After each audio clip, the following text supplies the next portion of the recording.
Hi everyone, welcome back to my YouTube channel. So this is before our house na hindi pa siya napipintahan.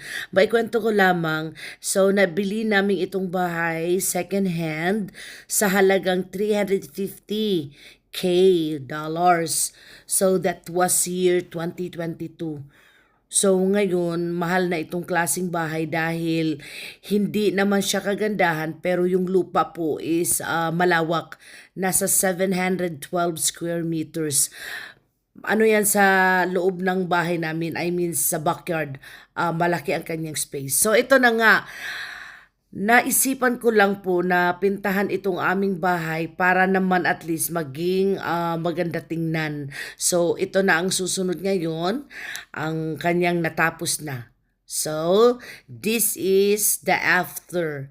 See, kung mapapansin ninyo, maaliwalas na tingnan.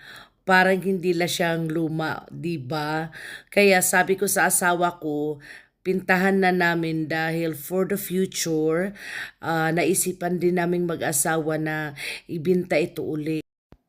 Anyways, merong akong video gusto ko lamang ipakita sa inyo para at least buhay na buhay. O siya, ito na po ang susunod.